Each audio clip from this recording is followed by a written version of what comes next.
Muy bien, creo que les debe aparecer que ya se está grabando, ¿verdad? Sí, sí, aparece la imagen. Muy bien, entonces vamos a dar comienzo. Pues, ¿qué tal? Muy buenos días, tardes o noches, no sabemos a la hora en la que nos están sintonizando a través de esta transmisión vía Zoom y posteriormente vía YouTube.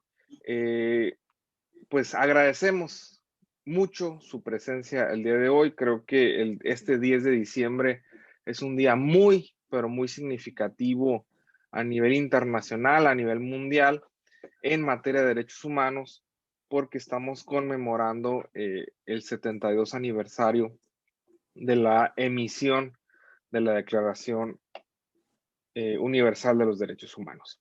Bien, a nombre de la Universidad Autónoma de Baja California, a través de la Facultad de Derecho Tijuana y en particular con la organización del Grupo de Investigación en Derechos Humanos y Políticas Públicas de la facultad, pues tenemos a bien organizar una conferencia más que interesante con un invitado pues muy preparado, un invitado de lujo que es una persona muy talentosa y experta en ciertos temas de derechos humanos, que es el magíster Ignacio Perotti, quien el día de hoy nos va a acompañar con una conferencia que lleva el título de Derecho de las Relaciones Exteriores y la protección de los derechos humanos en Argentina.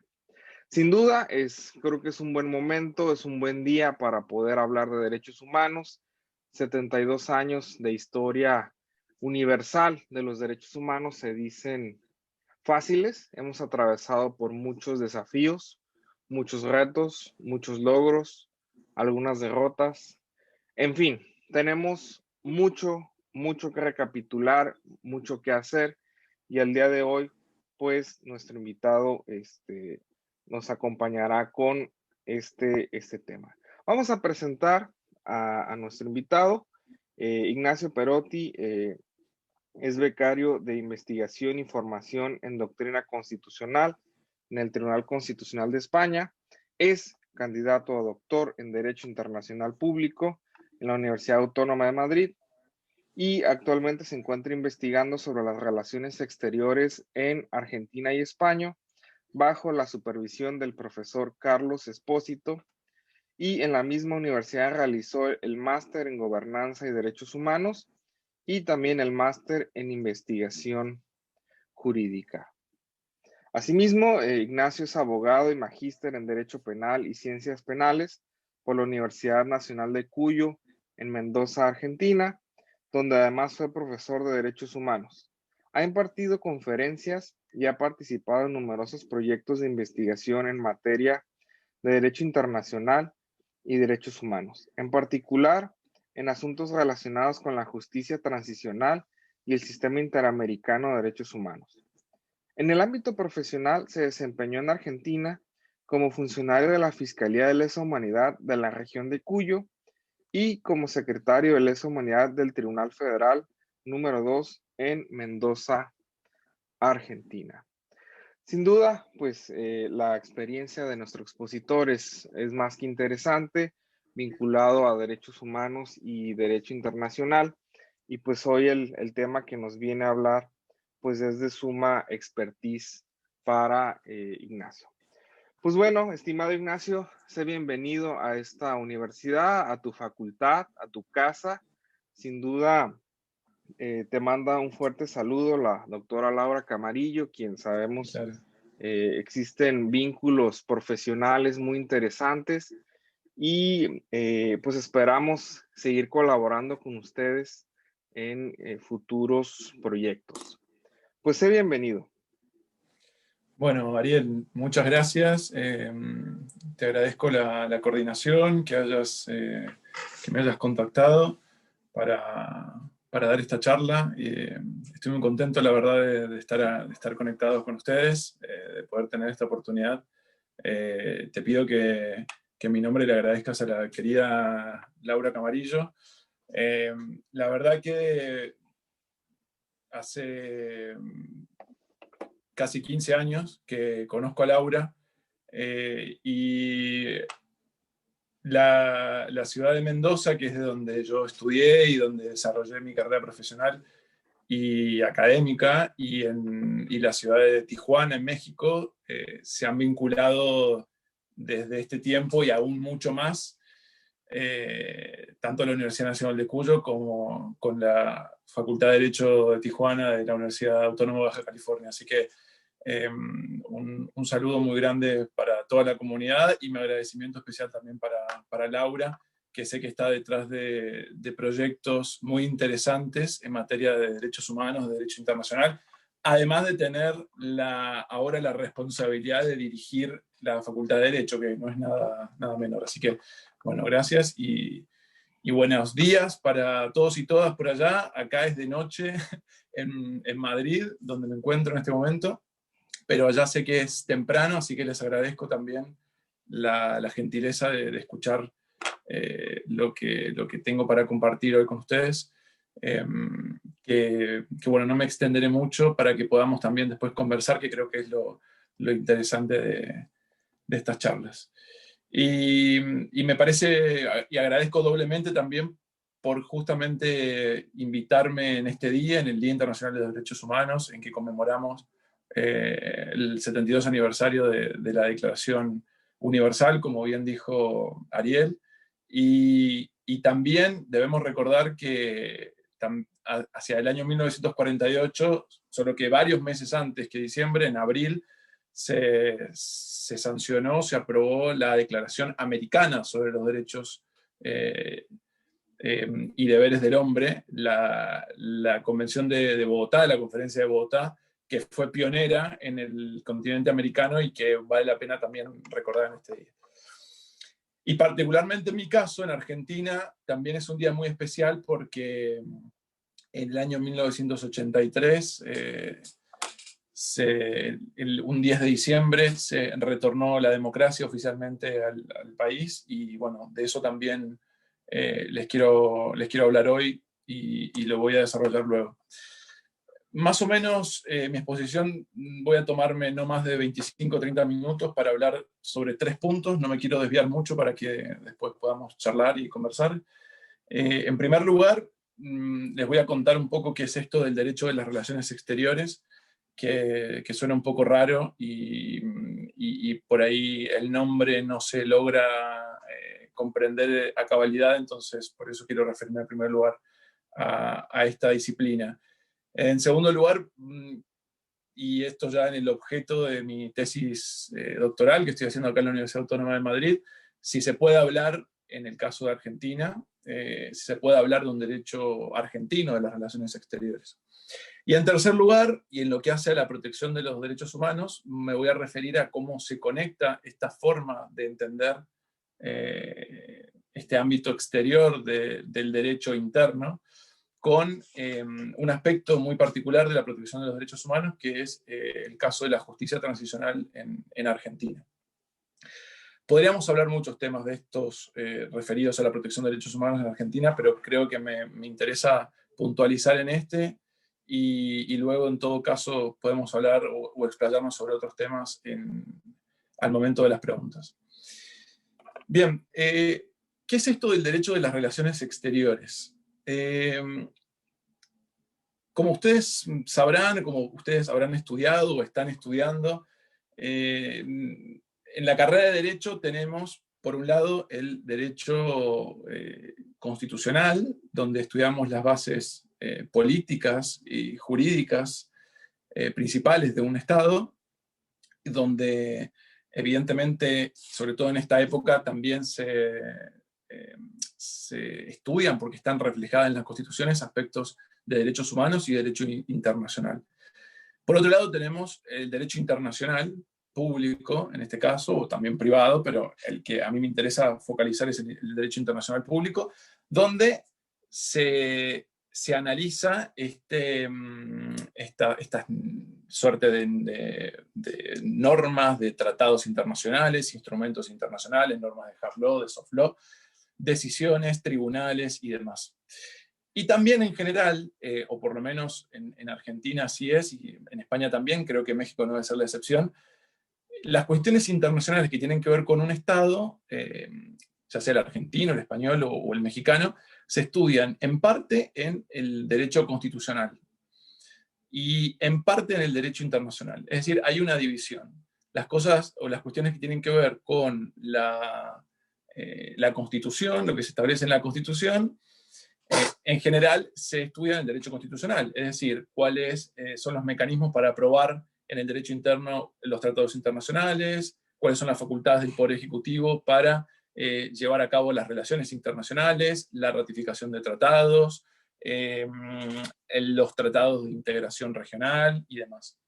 Y en el ámbito del derecho internacional, si ustedes analizan un índice, por ejemplo, de un manual de derecho internacional de un autor de sea Argentina, de México, de España, también, además de estos temas puros y duros de derecho internacional, se refieren cuestiones que tienen que ver con la aplicación y con el funcionamiento del derecho internacional en el derecho interno, como por ejemplo el derecho de los tratados, es decir, cómo funcionan cómo se aprueban, pero además cómo funcionan y cómo se aplican los tratados en el derecho interno, qué diferencia hay entre tratados de ejecución inmediata y aquellos tratados que son programáticos, es decir, que se necesita una ley que los reglamente, bueno, en fin, una serie de cuestiones que se relacionan también con el derecho constitucional y con el derecho interno, pero están enmarcadas en el derecho internacional.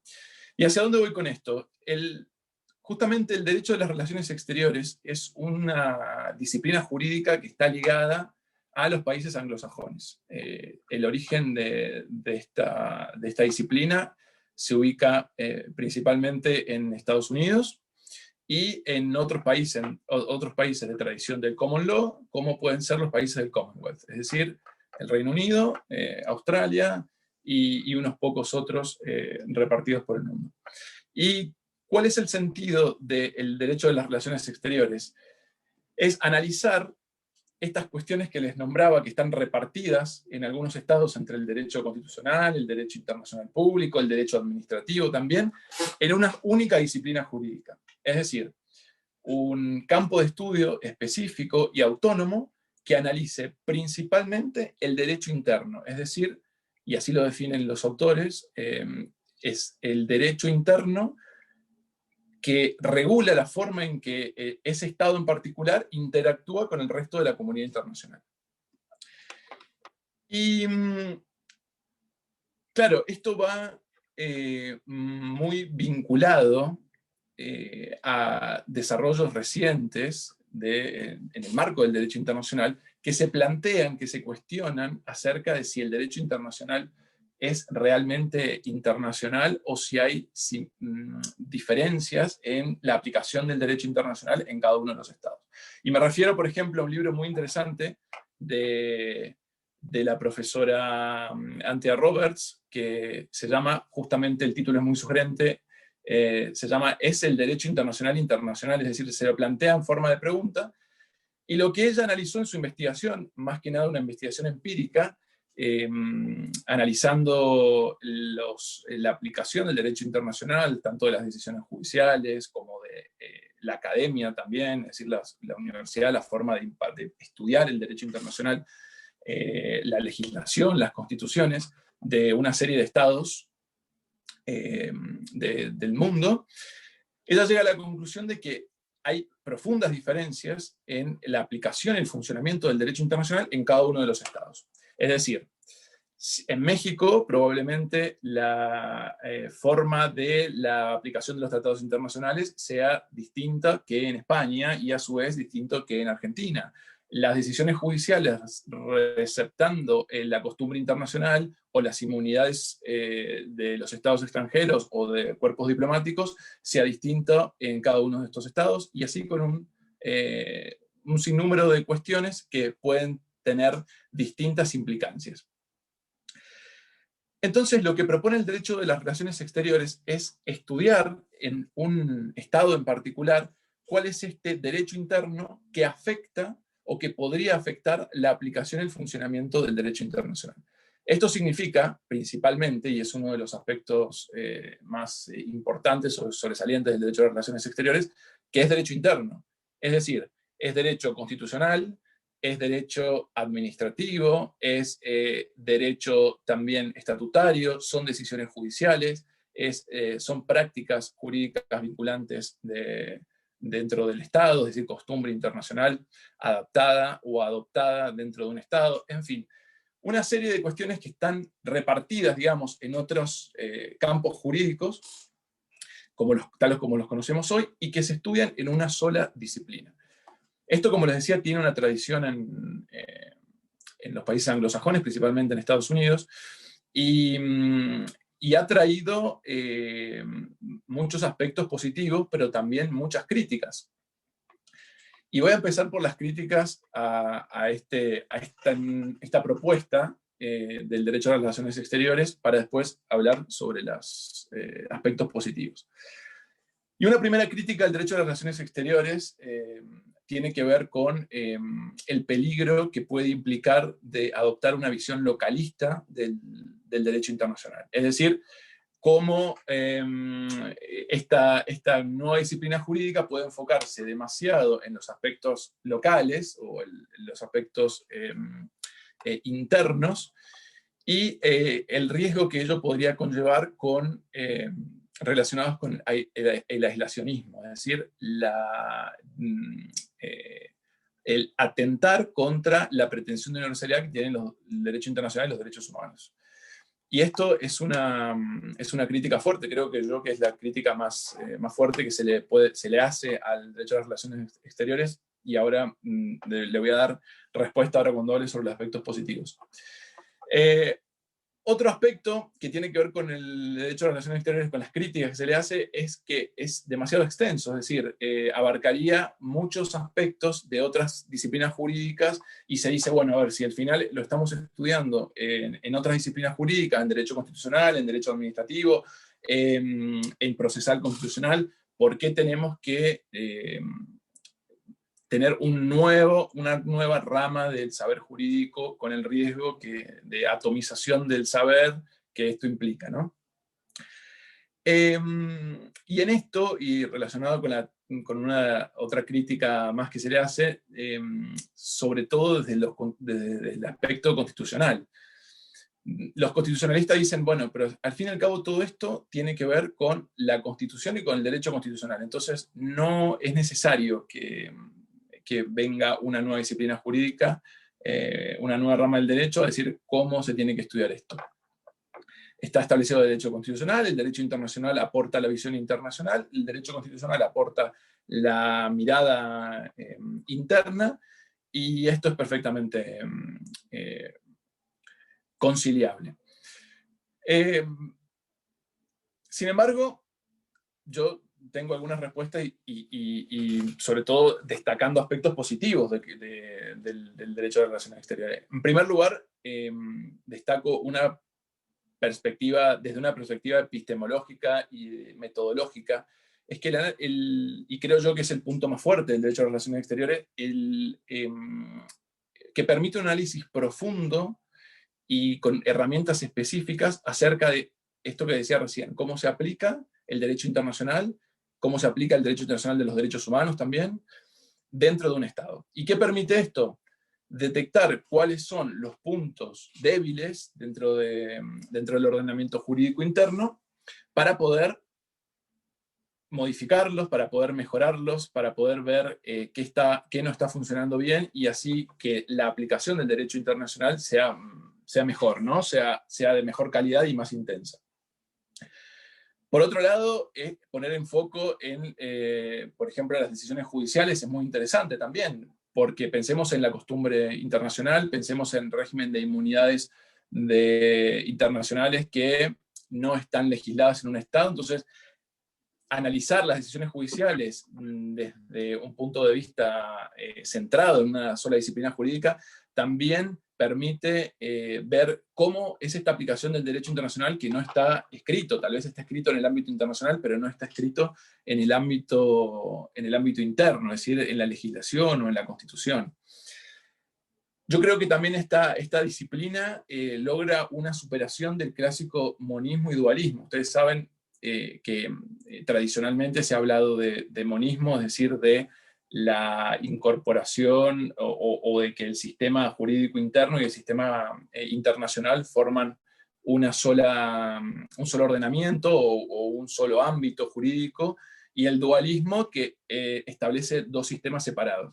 Pues bien, yo creo que al día de hoy ya casi ningún Estado se puede considerar que sea solo dualista o solo monista, sino que hay tintes intermedios, hay sistemas moderados, y creo que el derecho a las relaciones exteriores puede colaborar con esto. Y en el ámbito de los derechos humanos, que es lo que me voy a referir seguidamente, tiene una importancia también fundamental, y en Latinoamérica lo sabemos, relacionado con el ámbito de aplicación de los derechos humanos desde los sistemas regionales de protección.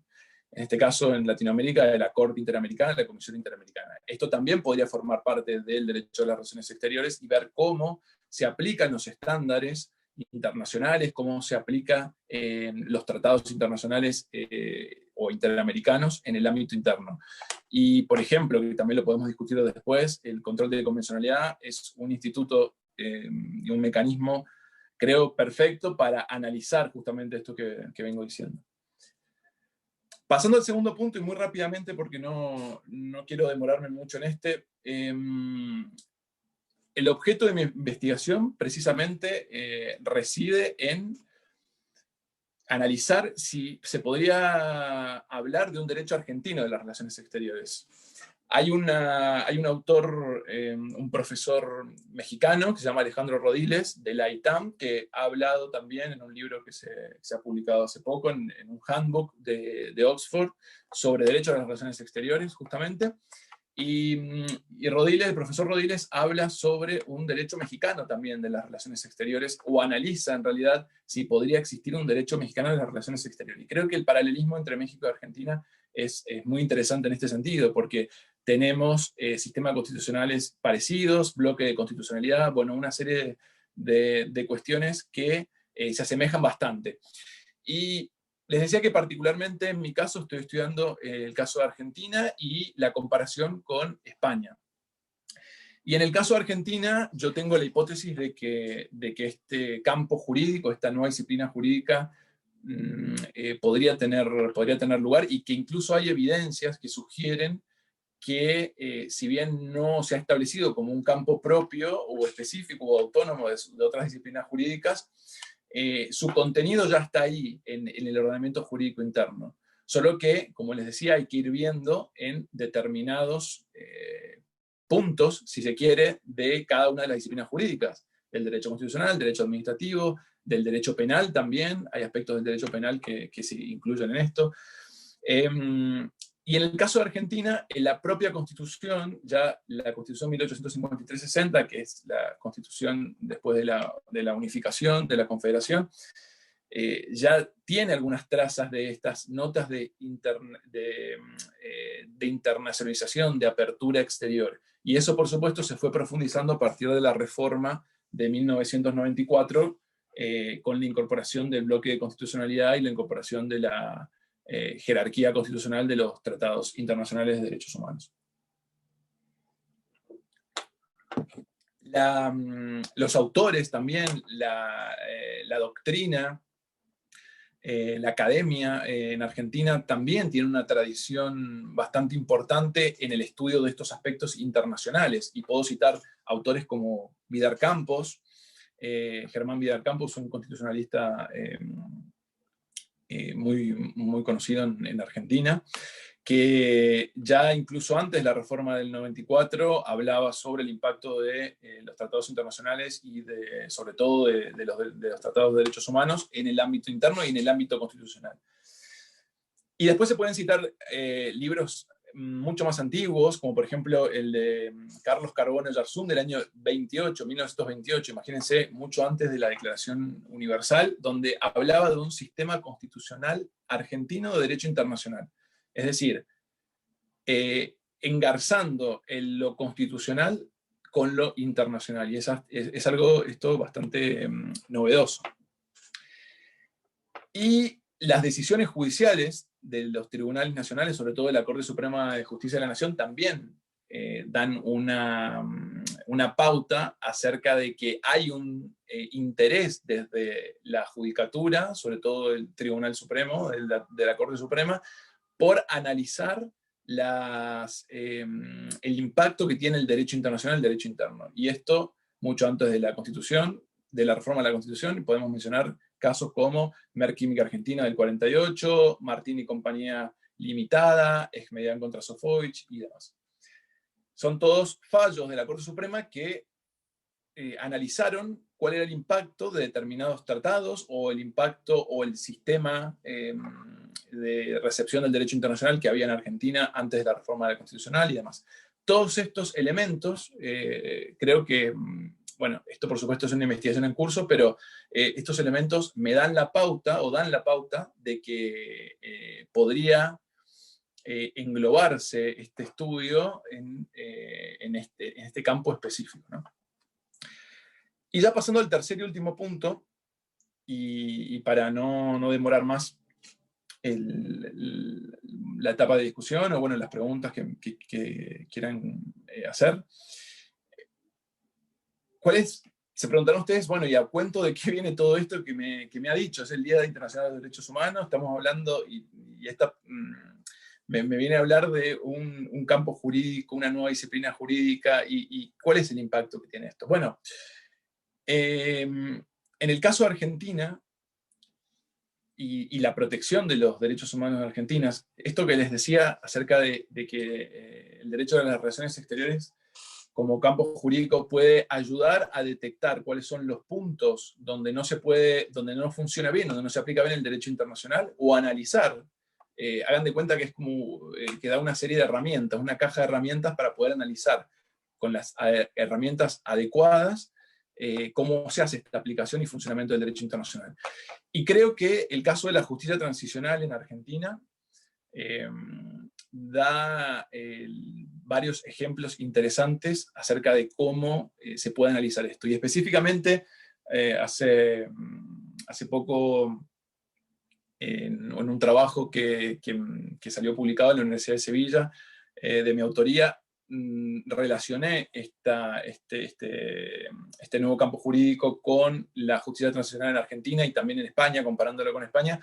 Y ahí lo que analizo es cuál fue el desarrollo desde la vuelta a la democracia. Les decía que el 10 de diciembre de 1983 se terminó una dictadura, la más sangrienta que conoció la República Argentina, que se instaló en fines de 75, principios de 76, y que duró hasta 1983.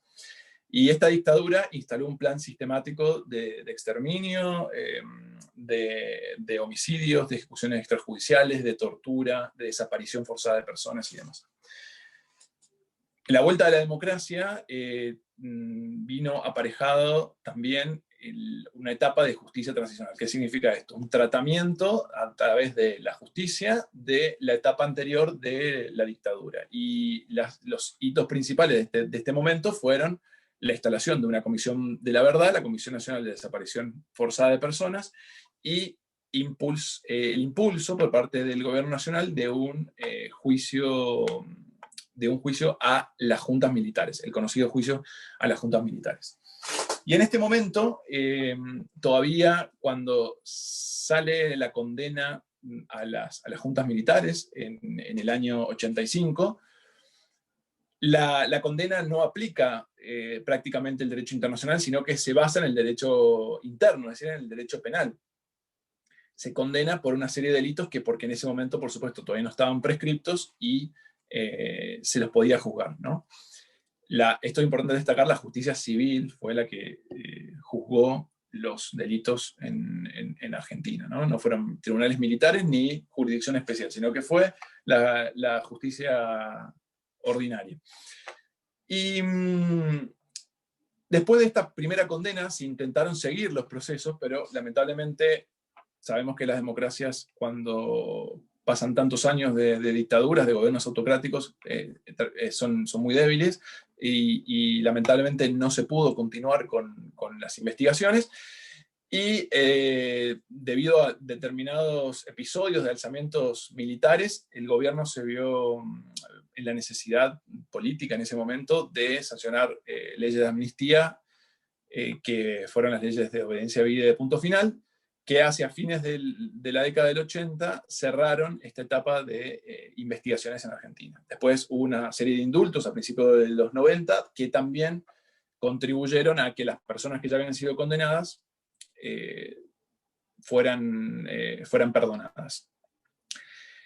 Esta etapa se inicia una etapa de impunidad, es decir, de no juzgamiento. Hubo algunos procesos, lo que se llamaban juicios de la verdad, donde juicios que no tenían consecuencias penales y que bueno, básicamente no hubo investigaciones penales con consecuencias penales y no hubo tampoco ninguna condena, ningún proceso judicial penal en este sentido. Recién en el año 2001, y en el medio, cabe destacar como hito, que lo decía recién, en el año 94, en Argentina tuvimos una reforma constitucional muy importante que, desde el punto de vista del derecho internacional, fue muy importante porque incorporó una serie de tratados internacionales, o incorporó en realidad una clase de tratados internacionales con jerarquía constitucional. Y esto significa que estos tratados internacionales, entre lo que está la Convención Americana sobre Derechos Humanos y otra serie de tratados, 11 en total, tienen el mismo estatus que la Constitución. Y esto fue muy importante para lo que les decía recién de la recepción del derecho internacional en Argentina y para la continuación de la investigación de los crímenes de lesa humanidad. En el año 2001, receptando esta apertura, un juez federal de instrucción declara la inconstitucionalidad y la nulidad de las leyes y abre el camino para empezar a discutir esta cuestión. En Argentina tenemos un sistema de constitucionalidad difuso, es decir, cualquier juez con competencia en la materia puede declarar la inconstitucionalidad, no es como los sistemas concentrados donde solamente un tribunal constitucional o una sala constitucional de un tribunal supremo pueden declarar la inconstitucionalidad. Entonces, en este caso, se abrió la discusión, se puso en tela de juicio si podían continuar las investigaciones o no, a partir de esta decisión. Y pasaron varios años, hasta el año 2004, en que la Corte Suprema se refirió en el caso de Aracida Clavel a los crímenes de lesa humanidad. Y aquí, en este caso de la Corte Suprema Argentina, fue una primera aproximación hacia los crímenes de lesa humanidad, los crímenes internacionales, refiriendo que estos crímenes debían ser investigados por imperativo del derecho internacional. Es decir, el derecho internacional establecía una obligación del Estado, sobre todo del derecho internacional de los derechos humanos, para que se investiguen estos crímenes. Y luego, en el año 2005, la Corte Suprema, en el caso Simón, que es el precedente judicial de la Corte Suprema más importante que tiene que ver con la reapertura de los juicios de lesa humanidad, zanja esta cuestión y ya establece que debido a la recepción del derecho internacional de derechos humanos, la jurisprudencia de la Corte Interamericana, sobre todo el caso Barrios Altos, y los imperativos del derecho de gentes, se trataba de una obligación del Estado investigar y reanudar las investigaciones y remover cualquier obstáculo que pudiera impedir el avance de estos procesos. Y ya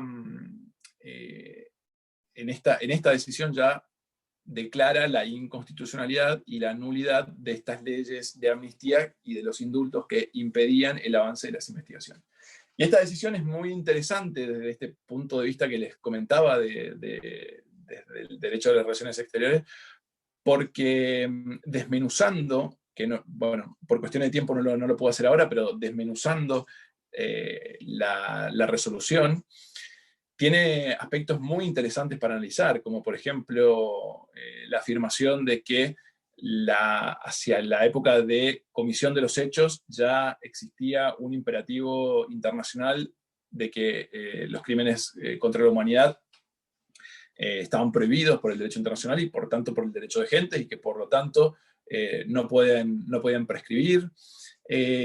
Cómo recepta también el derecho internacional consuetudinario, esto que les decía del derecho de gente, cómo recepta la jurisprudencia de la Corte Interamericana, bueno, en fin.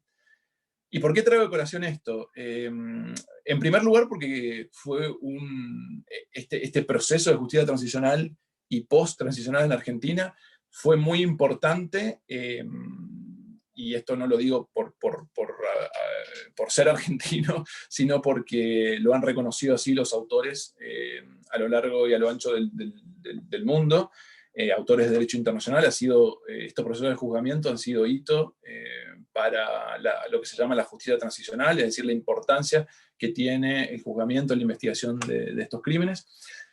Pero además porque permite, y entrelazando con lo que decía al principio, permite pensar esta aplicación del derecho internacional desde otra perspectiva, es decir, desde una perspectiva enfocada en los aspectos internacionales y no desviada en tal vez aspectos solo de derecho interno, solo de derecho internacional. Es decir, pensando o con una perspectiva bifronte, si se quiere, de la proyección que tiene el derecho internacional en un determinado ordenamiento jurídico. Y esto es lo que pretende el derecho de las relaciones exteriores y es lo que creo yo es el principal aporte, o lo que por lo menos a mí me ha atrapado, me ha entusiasmado de esta disciplina jurídica, este aporte, esta caja de herramientas que permite analizar y permite profundizar acerca de cómo se aplica y cómo funciona las prácticas, las decisiones judiciales, en fin, el derecho internacional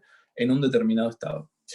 Y como este tema, como les decía, de justicia internacional, podemos hablar otros también que podrían también analizarse de esta perspectiva. Pero bueno, eso lo dejo para otra oportunidad, para no cansarlos, o para el momento del debate.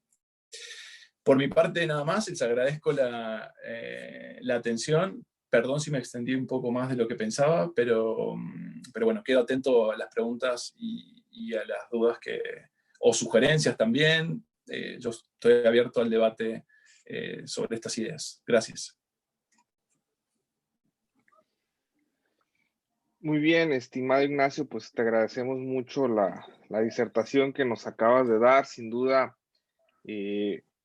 como inicias la conversación, pues en un primera impresión, parecieren ser que los temas del derecho constitucional, del derecho internacional, pues son aspectos consolidados, ¿no? Que no requerirían ese tipo de profundizaciones que nos has hecho y nos presentas, sin duda, pues aspectos que ameritan volvernos a preguntar qué son, ¿sí? Como lo decías del derecho interno, las relaciones internacionales, y sin duda el espacio que debe tener en todo lo que estamos haciendo el derecho constitucional.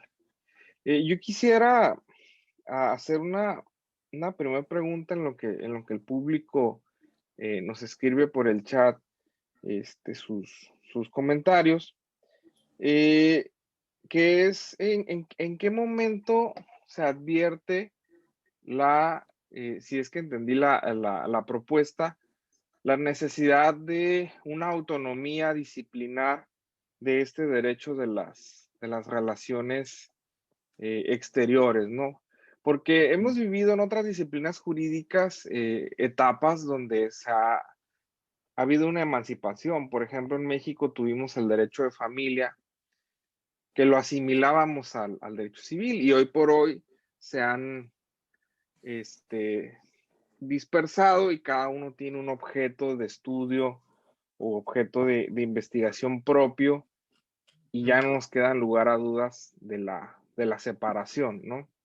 pero creo que lo que nos planteas es como algo que está en proceso de darse, ¿no? O que está todavía un debate y hay una tendencia, como tú la has referido, pues a la autonomía. Ujú. Bueno, es interesante el origen y como les decía recién, este origen está ligado al derecho anglosajón y particularmente a países con tradición del common law y más específicamente a los Estados Unidos. En Estados Unidos esta disciplina se llama Foreign Relations Law eh, y y se enseña en las universidades y hay libros sobre esto, sobre esta disciplina que condensan todas estas cuestiones desde, desde entrada a la década de los 60. Es decir, entre los 60 y los 70. Es decir, esta disciplina, cuyo origen está ahí, es bastante reciente. Y evidentemente está ligada a a un, eh, a una idea, más que una idea, a una corriente de ver, o una corriente, sí, una corriente de pensamiento de cómo se ve desde Estados Unidos la aplicación del derecho internacional. Que bueno, no me voy a extender sobre esto, pero que ha sido bastante zigzagueante, por decirlo de alguna forma. Y hoy por hoy, y creo que tiene su origen incluso en estos trabajos de, por ejemplo, de Louis Henkin, que en 1972 publicó un libro que se llama el sistema legal y la constitución de los Estados Unidos, es decir, cómo, y en ese libro analiza todos los aspectos relacionados con el ámbito de relación internacional exterior de Estados Unidos y cómo sería la aplicación del derecho internacional para Estados Unidos, lo que se llama el exclusionismo. Y claro, esto está ligado a eso, por supuesto, pero ha tenido un desarrollo que desde ese momento se comenzó a separar del derecho internacional y a separar del derecho constitucional, pero ha tenido un desarrollo, un vuelo propio que en Estados Unidos ha sido muy provechoso y se ha de alguna forma exportado a otros países del mundo anglosajón, en este caso, como les decía, el Reino Unido, Australia, Finlandia también.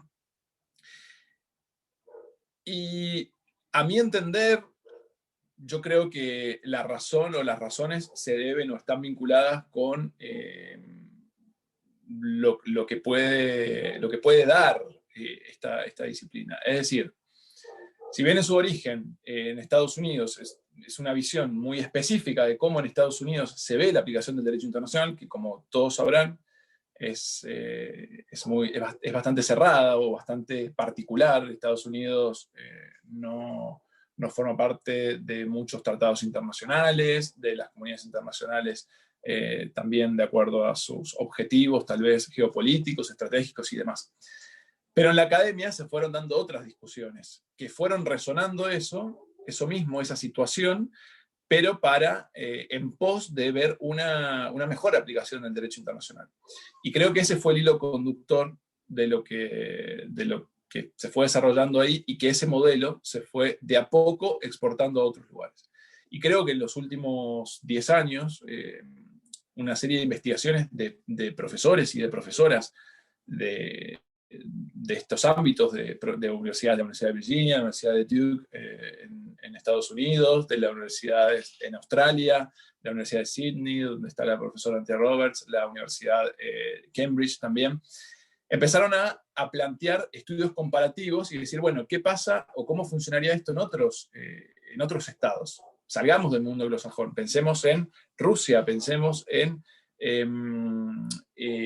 México, en Colombia, en España, en Argentina, en la Unión Europea también. Hay un derecho de las relaciones exteriores en la Unión Europea. La Unión Europea tiene facultades específicas para tratar con estados y con la comunidad internacional.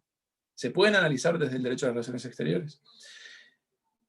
todas esas discusiones se fueron plasmando en algunos libros relacionados con esta disciplina, y finalmente, a mi juicio, la obra que la citaba recién, la obra que reúne todo esto, es este manual de Oxford, el Handbook de Oxford, que se publicó el año pasado, y que analiza comparativamente el derecho de las relaciones exteriores, no solo como su conveniencia metodológica de estudiarlo en distintos lugares, sino además temas puntuales en distintos países. Por ejemplo, en España, ¿cuál es la forma de la aplicación de la forma de implementar o de aprobar tratados internacionales? ¿Y cuál es la diferencia con otros países como Rusia, o como el caso del derecho en Latinoamérica, que puede ser de México y demás? El uso de la fuerza, es decir, la disposición de fuerzas militares para operaciones internacionales. ¿Quién lo tiene que aprobar en un Estado? Bueno, en Estados Unidos lo aprobará el Commander-in-Chief, que es el presidente. En otros lugares, como Alemania, necesitarán una aprobación legislativa. Y estos estudios comparativos, bueno, y como hay muchos temas, también, como les decía recién, justicia transicional, el rol del Parlamento, o de los parlamentos, del Poder Legislativo en los tratados internacionales. Y estos estudios comparativos, que algunos trabajos comparan en el mismo trabajo y otros, la comparación la puede hacer uno al analizar, por ejemplo, cómo es la aplicación de los tratados en Rusia y en México, es muy provechosa para ver esto justamente. A ver, decir, bueno, tal vez alguien podría decir, bueno, la aplicación del derecho, de los derechos humanos en México funciona mejor que en Rusia. ¿Y por qué funciona mejor? Porque hay mejor acceso, pongamos un derecho en particular, no sé, la libertad de expresión. Porque hay mejor libertad de expresión en México que en Rusia. Y bueno, analicemos cómo es la implementación de los tratados internacionales de derechos humanos en Rusia y en México. Y hagamos la comparación. Y veamos, ¿qué establece la Constitución de México? ¿Qué establece la Constitución de Rusia?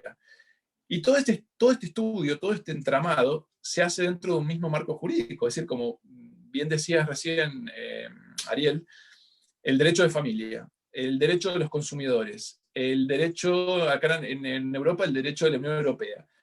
Se van acotando los campos de estudio para poder tener una metodología específica, y que poder así determinar o llegar a conclusiones generalizables. Y creo que el gran logro de esta disciplina jurídica es precisamente que permite esto.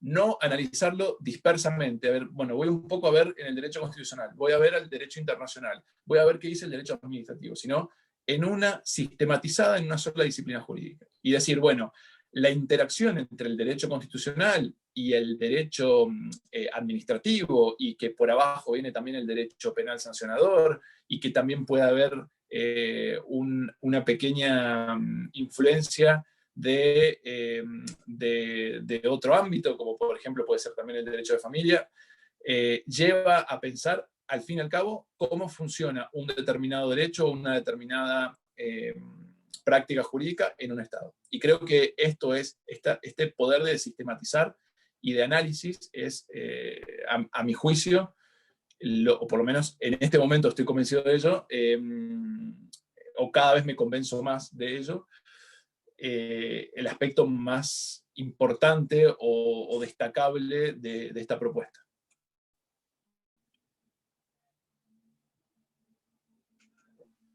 Muy bien, te agradezco mucho tu respuesta. Vamos a dar uso de la voz a la maestra Michelle Álvarez, quien también es miembro del Grupo de Investigación en Derechos Humanos y Políticas Públicas, para que haga su planteamiento, y después pasamos a las preguntas que nos están escribiendo en el chat. Adelante, maestra.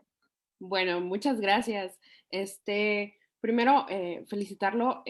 Creo que esta ponencia me ha abierto los ojos a muchos planteamientos distintos, pero simplemente como un caso práctico, de hecho, en esta semana en clase estuvimos hablando sobre el caso de Jamal Khashoggi, ¿sí? Y sobre las cuestiones que surgieron en relación a a la aplicación de la jurisdicción en el caso específico y a si en el derecho internacional debería de haber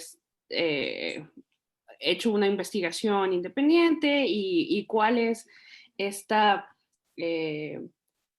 pues debió de haber sido esta, pues como función sancionadora del derecho internacional en este caso, o si usted tenía alguna observación, si podíamos tomar el derecho de las relaciones exteriores como una nueva vista a este caso práctico, ¿no?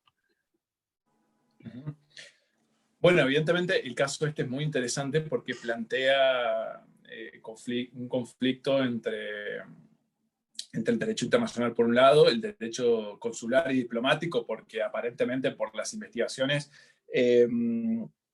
que ha habido, este hombre fue asesinado o presuntamente asesinado en la embajada de Arabia Saudita, si mal no recuerdo, en Estambul. Y me sirve de ejemplo para mostrar, tal vez más concretamente, porque tal vez lo de la justicia transicional es un poco también, es todo, incluso la justicia transicional es un ámbito de estudio aparte, ya que estamos hablando de ramas, así que tal vez puede ser difícil. Y en el caso de este hecho, es interesante porque desde una perspectiva del derecho a las relaciones exteriores se podría pensar y analizar y decir, bueno, en Turquía, ¿cuál es, en primer lugar, cuál es el régimen que se le da a la protección diplomática o a la protección de las sedes diplomáticas? ¿Cuál es la legislación interna que en el derecho turco establece esta protección? ¿Está en la Constitución? ¿Está en una ley específica? Yo no conozco, por supuesto, no me he dedicado a estudiar el derecho turco, pero me imagino que podría, muy pocas constituciones del mundo lo tienen, podría no estar en la Constitución, estar en una ley. O incluso podría ser costumbre jurídicamente vinculante. Puede haber decisiones, como decisiones judiciales, como pasaba en España antes de que se dictara una ley que ordenara todas las cuestiones de protección diplomática y consular, de inmunidades y demás. Había una serie de decisiones judiciales que ya tenían una doctrina judicial asentada y que se aceptaba y no estaba legislado. Entonces puede pasar también esto. Y evidentemente, en el caso, por ejemplo, de que no haya una legislación, o que la haya, o que no haya una legislación y que existan estas decisiones judiciales, esto está permeado, está influenciado por la medida en que penetre el derecho internacional en el derecho turco. Entonces, desde esta perspectiva, podemos decir, bueno, si queremos averiguar si nuestra hipótesis de trabajo, nuestra pregunta de investigación es, ¿hubo un incumplimiento internacional? ¿Debió hacerse una investigación, por ejemplo, interna, más allá de los pormenores de la cuestión del hecho en sí mismo? Primero, podemos, sin meternos a opinar cómo sería o cómo debería ser desde el ámbito internacional, desde el ámbito interno, supongamos que es una mesa de operaciones y tenemos que diseccionar el derecho turco y ver todas estas cuestiones que les comentaba. Y decir, bueno, que no lo hayan investigado en el derecho turco o en el ámbito interno, o que no exista un determinado régimen de inmunidades, no nos sorprende, porque la penetración del derecho internacional en este aspecto, en el derecho turco, es nula, por ejemplo. O en el derecho turco es excelente y que por eso, esta penetración es muy eficaz, la penetración del derecho internacional, y evidentemente hubo otros aspectos que tal vez pueden tener que ver con política exterior, con relaciones internacionales, y que no tienen que ver con aspectos específicamente jurídicos, que nos permitirían concluir que o llevarnos a un camino de reflexionar de por qué no se hizo. En definitiva, lo que quiero decir, Estas herramientas que propone esta disciplina, de nuevo, permiten sistematizar todo este estudio de un caso concreto en una sola tabla de operaciones, sin tener que recurrir o sin tener que pensar atomizadamente en distintos aspectos, que en este caso se tendrá que ver el derecho penal, el derecho internacional, si está legislado, cuál es el límite de la legislación interna, si no está legislado, cuál es la penetración específica de la costumbre internacional, en fin, todos estos aspectos para analizar un caso puntual. En este caso, bueno, es algo demasiado específico, pero también podríamos ver o reflexionar acerca de en qué medida hay protección diplomática y consular, o cómo se extiende esto, por ejemplo, fuera de jefes de Estado a periodistas o a enviados de noticias o, en fin, una serie de cuestiones que tienen que ver evidentemente con el ámbito internacional, pero que se reflejan al fin y al cabo en un Estado concreto, en un país concreto. Perdón, nada más una pregunta derivada. ¿El resultado de ese análisis sería cuantitativo o cualitativo? Bueno, depende de cómo se enfoque. Yo creo que, a ver, yo no lo estoy enfocando tanto en una metodología tal vez de análisis empírico, que se podría hacer, y hay investigaciones muy interesantes sobre esto, ya saliendo del caso específico, pero hay investigaciones tanto cualitativas como cuantitativas sobre, por ejemplo, el análisis de todas las constituciones del mundo, cuántas constituciones establecen un determinado rango de los tratados internacionales en la Constitución. Bueno, evidentemente es una comparación cuantitativa, pero que se pueden extraer conclusiones también cualitativas. O, por ejemplo, ¿cuántos de las constituciones de los estados establecen un régimen de inmunidades de jefe de Estado o inmunidades del derecho internacional? ¿Cuántas constituciones establecen por ejemplo, la costumbre internacional, la recepción de la costumbre internacional, las normas de ius cogen? Es decir, esta comparativa, que se puede hacer también a nivel regional, por ejemplo, se podría pensar, bueno, quiero hacer un estudio en Latinoamérica y ver cómo se ha receptado el bloque de constitucionalidad en los distintos estados. En todos los estados por ejemplo, que forman parte de la OEA o de la Corte Interamericana. Bueno, empezar por ese punto y después, en un análisis cualitativo, analizar las decisiones judiciales por ejemplo, de los tribunales supremos de cada uno de los estados, y tomar un tema puntual, como puede ser la desaparición forzada de personas, y ver cómo en un periodo determinado los tribunales receptaron o no esos parámetros de, por ejemplo, la Corte Interamericana o de la Comisión Interamericana y demás. Entonces, ¿qué quiero decir con esto? Las posibilidades son amplísimas. Y el enfoque no es puramente de derecho internacional. Y eso es lo que me parece, que quiero remarcar para que quede claro.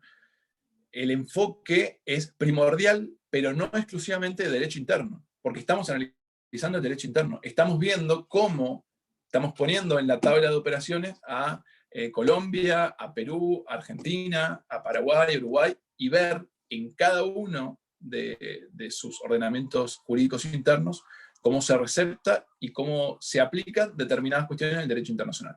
El derecho internacional sigue ahí, lo dejamos ahí como en stand-by, y vemos qué penetración tiene en el ordenamiento estatal.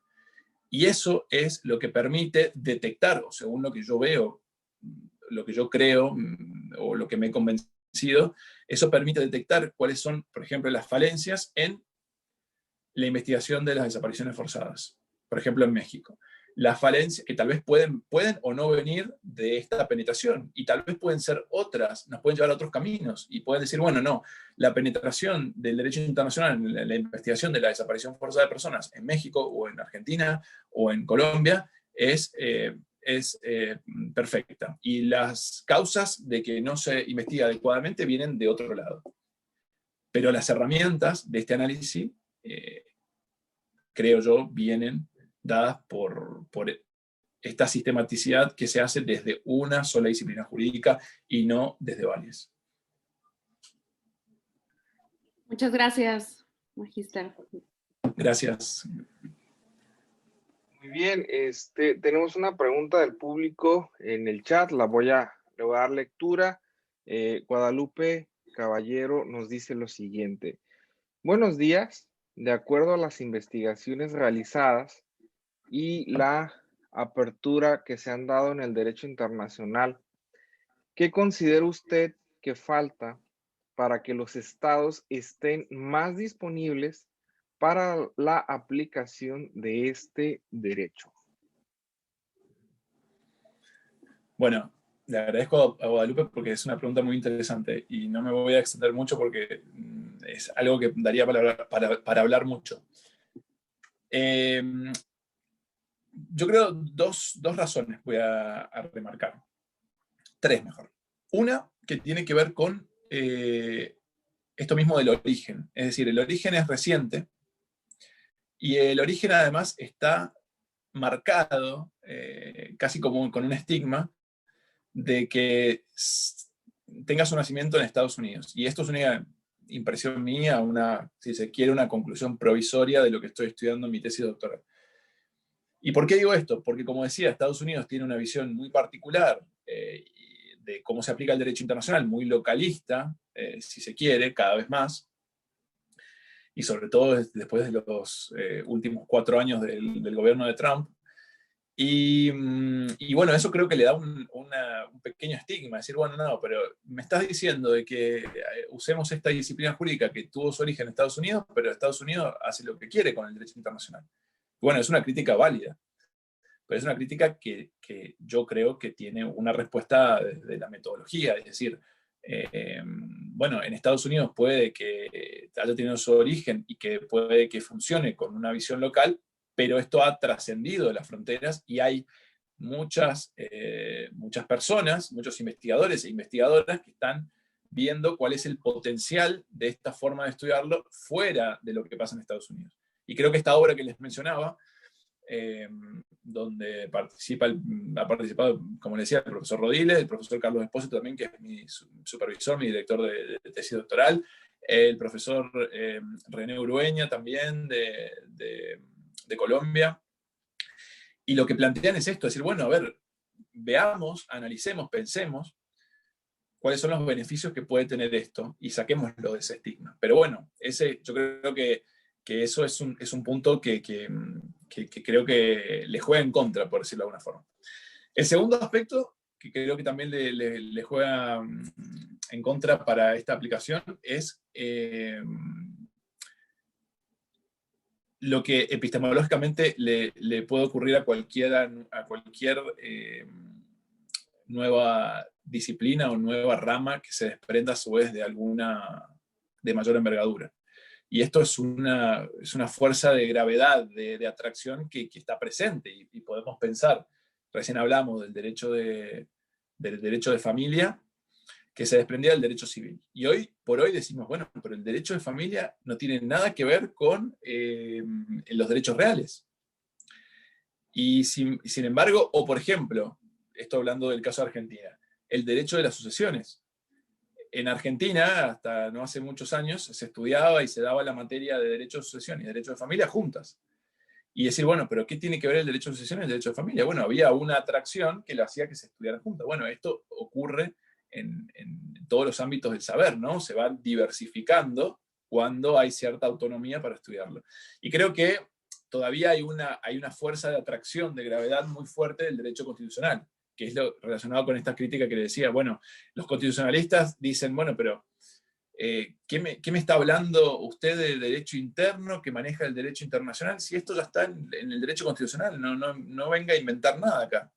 Pero bueno, hay una serie de razones que creo que algunas se llevan hoy de lo que he dicho, espero, y que tienen que ver con esto de decir, bueno, pero los constitucionalistas se quedan sesgados tal vez en un análisis puramente constitucional. Y lo que propone esta disciplina jurídica es ver el derecho interno, pero tal vez con una mirada sin dejar de prestar atención a cómo se proyecta el derecho internacional. Es decir, no voy a decir con una lupa internacional, porque no es precisamente eso, pero digamos que esta lupa del derecho internacional o estos anteojos del derecho internacional, estas gafas del derecho internacional están siempre cerca y decimos, bueno, a ver, pero ¿cómo es esto en el ámbito internacional? ¿Cómo es esto en el ámbito interno? Bueno, vemos la comparación.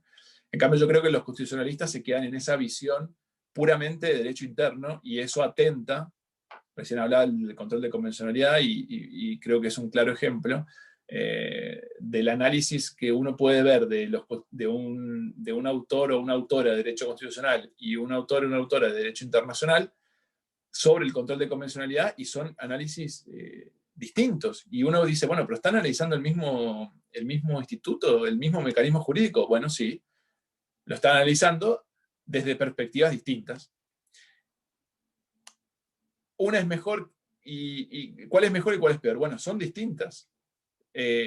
Pero justamente esta disciplina lo que viene es a dar una visión más global, superadora, creo yo, y decir, bueno, por ejemplo, el control de convencionalidad tiene un aspecto interno, pero evidentemente esto se impone desde afuera, en el caso de Latinoamérica, de la Corte Interamericana de Derechos Humanos. Entonces, no podemos dejar de ver esto. Y a veces, creo yo, los constitucionalistas se quedan en esta visión sesgada. Y bueno, eso es los 3 puntos que creo yo principales. Tienen que ver con este estigma del origen, este fuero de atracción de las nuevos, una nueva rama o una nueva disciplina jurídica, y la tercera, esto que decía del derecho constitucional, que creo que esta influencia desde el derecho constitucional todavía es muy fuerte, e incluso desde el derecho internacional en cada uno de los estados, dentro de lo que se estudia en la universidad, por ejemplo, no es tan fuerte. Y creo por eso que los que están ligados, esto es una impresión, de los que están ligados al derecho de relaciones exteriores, que están empezando a estudiar, están más cerca del derecho internacional que del derecho constitucional. O tal vez hay algunos constitucionalistas más abiertos, más aperturistas, pero en general, en mi experiencia por lo menos, no lo son tanto.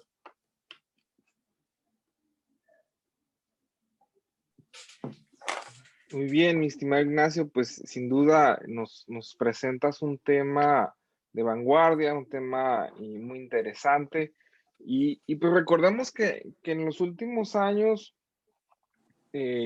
prácticamente el derecho ha entrado a un periodo de transformación en general. Yo creo que las innovaciones, las modificaciones, las propuestas en lo jurídico, pues han adquirido otra velocidad, ¿no? Cuando estudiábamos el derecho del siglo pasado, pues había 3, 4 autores que nos planteaban la dinámica jurídica o el panorama, y hoy tenemos, a mi consideración, pues una diversidad mucho más amplia, temas más específicos, problemas jurídicos producto de la globalización, de la internacionalización, fenómenos sociales contemporáneos que nos hacen replantearnos muchas cosas. Y sin duda, pues me parece que el tema que nos has presentado hoy, pues embona en esa dinámica, ¿no? De poder estar nosotros en sintonía, vaya, con las dinámicas del mundo contemporáneo. No sé si alguien más del público quisiera externar algún comentario, pregunta, algún posicionamiento de parte de los compañeros que nos acompañan el día de hoy por Zoom.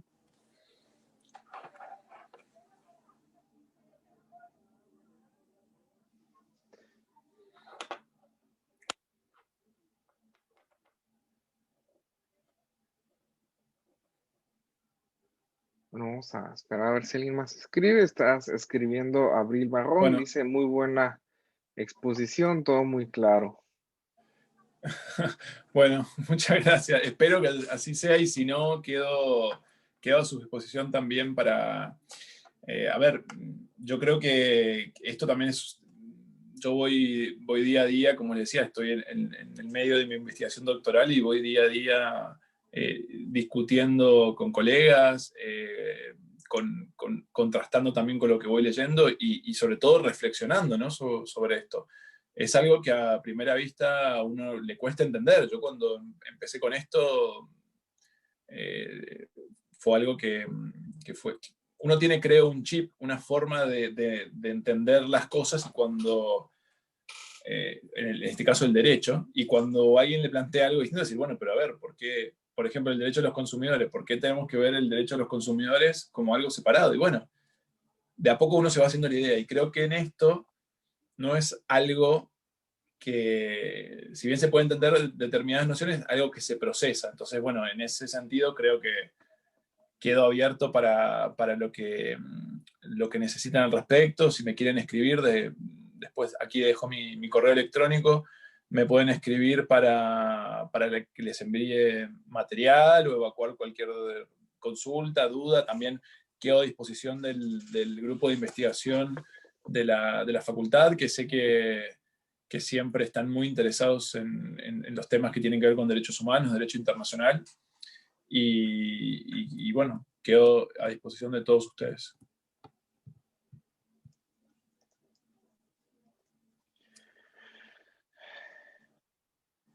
Pues muy bien, te agradecemos, Ignacio, la participación el día de hoy. Yo creo que pues es muy valioso este tipo de intercambios intelectuales. Sin duda alguna, la experiencia de estudiar lo jurídico cada vez más tiene una connotación o un ámbito internacional. Debemos aceptar que estamos transitando hacia ese perspectiva, vaya, de prácticamente cualquier tema jurídico, problema, aspecto, etcétera, etcétera. Nada más nos queda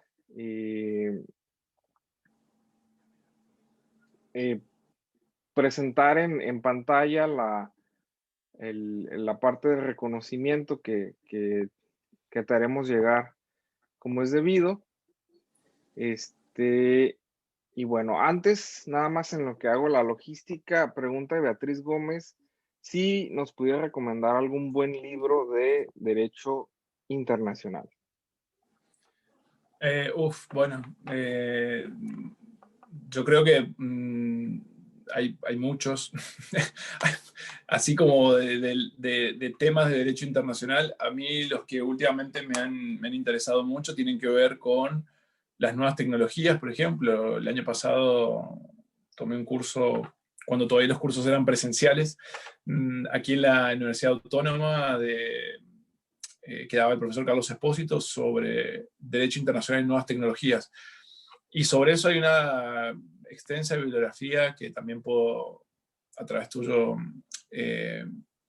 Ariel, puedo hacerle llegar, que tiene que ver con todo esto, ¿no? Con el qué pasa con la guerra robótica, qué pasa con la protección de datos en este mundo globalizado, qué pasa con aspectos como el derecho espacial, bueno, cuestiones que tienen que ver con derecho internacional y con tecnología. Yo creo que hay mucha bibliografía muy interesante así de lecturas. Y en lo que hace a mi tema en particular, también, les decía recién, el manual, este handbook de Oxford de Derecho de las Relaciones Exteriores, me parece algo muy interesante, que bueno, es un libro bastante grande, pero que recoge artículos, algunos que están publicados en abierto, en online, como este que les decía, que esto se los puedo recomendar, el artículo de Alejandro Rodiles, del profesor Alejandro Rodiles, sobre el derecho de relaciones exteriores en Latinoamérica, el capítulo de René Urueña sobre lo mismo, el capítulo de Carlos Espósito sobre el derecho español de las relaciones exteriores. Bueno, ahí explican de una manera un poco más detallada y académica algunas de estas cuestiones que hoy les estuve comentando. Y también este libro que les decía de Roberts, Anthea Roberts, esta profesora australiana, donde de una forma muy desafiante plantea esta cuestión de decir, bueno, al final, ¿es el derecho internacional realmente internacional o depende de dónde estemos parados, es cómo va a ser la aplicación del derecho internacional? Y ese libro, que está editado por Oxford también, y creo que ese libro es de 2018 o 2019, también es muy interesante al respecto. Ahí estoy viendo que pregunta sobre desapariciones forzadas y particularmente de la literatura nueva de desapariciones forzadas no tengo conocimiento ahora, pero es un tema que está muy en agenda en Latinoamérica. Les sugiero que visiten la biblioteca del Instituto Interamericano de Derechos Humanos, de la Corte Interamericana también, que tienen abierto muchas publicaciones, los informes temáticos que publica por países o justamente por temas, que también hay desaparición forzada, que publica la Comisión Interamericana de Derechos Humanos. Y particularmente hoy pueden ver en la imprenta de Oxford, en Oxford University Press, que por el Día de los Derechos Humanos tiene, y esto es una oportunidad bastante única que creo que va a tener durante todo el mes de diciembre, en abierto las publicaciones para bajar papers, capítulos de libros y demás, que se pueden consultar en forma digital. Y eso también puede ser muy, muy interesante. Bueno, hay en inglés, pero también hay publicaciones que están en castellano, y si no, como les decía, en la biblioteca del Instituto Interamericano de Derechos Humanos tienen muchas publicaciones en abierto y en idioma castellano, así que eso puede ser una buena oportunidad de lecturas interesantes. Muy bien, ya logré resolver la cuestión técnica. Nada más me pueden confirmar que se esté proyectando la pantalla. Sí, acá lo veo, muy bonito, muchas gracias. Perfecto. Pues vamos a hacer la solemnidad de leer la constancia que dice: Universidad Autónoma de Baja California, Facultad de Derecho Tijuana, otorga la presente constancia a Ignacio Perotti Pinciroli por su excelente participación en el webinar internacional El derecho de las relaciones exteriores y la protección de los derechos humanos en Argentina, impartido a la comunidad académica y estudiantil de la Facultad de Derecho Tijuana. Atentamente, en Tijuana, Baja California, 10 de diciembre de 2020, firma por la realización plena del hombre la doctora Laura Alicia Camarillo Gobea. Pues bueno, estimado Ignacio, pues te agradecemos una vez más la participación en este importante evento. Sin duda alguna tenemos muchos temas todavía que seguir desarrollando en el mundo de los derechos humanos, en el mundo del derecho internacional, y estamos convencidos de que será un placer poder contar con tus colaboraciones en algún futuro muy cercano. Bueno, yo la verdad muchas gracias, lo he disfrutado mucho y agradezco especialmente, bueno, a ti, Ariel, y en tu nombre también a la doctora Laura Camarillo por esta invitación y por este momento, y por supuesto que quedo a sus órdenes para lo que se necesite para un próximo evento o para cualquier tipo de colaboración.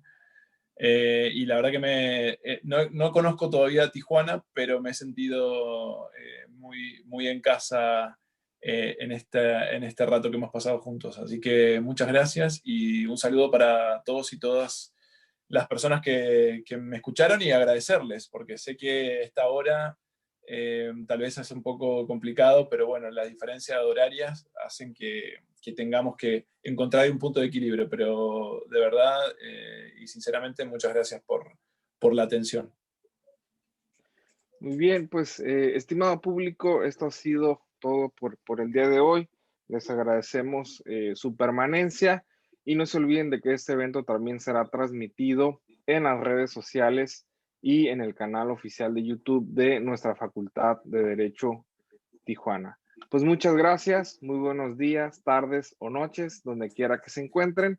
Siempre es un placer recibirlos en cualquiera de las modalidades, y ahorita por pandemia pues tendrá que ser virtual, pero sin duda alguna es una etapa que superaremos con bien todos y todas. Pues bueno, muchas gracias una vez más. Muchas gracias.